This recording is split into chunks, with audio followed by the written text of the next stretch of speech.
The lord. ఈ రోజున మీకు ఒక చిన్న సలహా ఇవ్వాలని ఆశపడుతూ ఉన్నాను.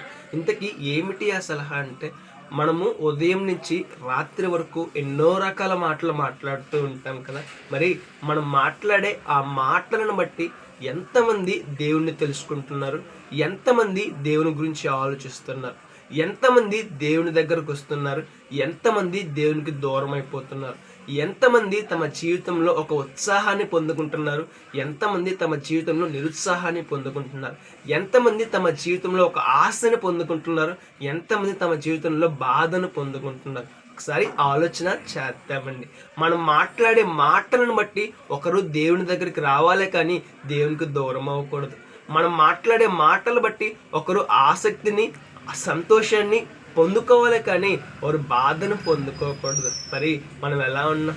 మానవుడికి దేవుడిచ్చిన భాగ్యము ఏమిటి అని అంటే మాట్లాడడం మానవుడు మాత్రమే చేయగలడండి. మరి మనలో ఎంతమంది మన మాటల చేత ఇతరులను సంతోషపరుస్తున్నాం, మన మాటల చేత ఇతరులను దేవుళ్ళు ఎదిగేలా చేస్తున్నాం, మన మాటల చేత ఇతరులు దేవుణ్ణి తెలుసుకునేలా చేస్తున్నాం. ఒకసారి ఆలోచన చేద్దాం. మన జీవితాన్ని మార్చుకుందాం. మన మాటలను బట్టి ఇతరులు ఎదిగేలా మనం జీవిద్దాం. మన జీవితాన్ని సరిచేసుకుందాం. రేపటి దిన శ్రేష్టమైన ఆశీర్వాదాన్ని పొందుకుందాం. గమనించాలి, ఆశీర్వాదమైనను శాపమైనను మన నోట నుండే వస్తుందండి. మన మాటలు మంచిగా ఉండాలి, ఉప్పు వేసినట్లు రుచిగా ఉండాలి. మరి మన మాటలు ఎలా ఉన్నాయి, మన ప్రవర్తన ఎలా ఉంది, మన ఆలోచనలు ఎలా ఉన్నాయి, మన ఆలోచన బట్టి మన మాటలు ఉంటాయండి. మరి మన జీవితం ఎలా ఉన్నది? ఒకసారి ఆలోచన చేద్దాం. మంచి మాటలు మాట్లాడదాం, దేవుని గురించి మాట్లాడదాం, దేవుని విషయాలు మాట్లాడదాం, ఇతరులను దేవుని దగ్గరికి తీసుకొద్దాం. రేపటి శ్రేష్టమైన ఆశీర్వాదాన్ని పొందుకుందాం. May God bless you.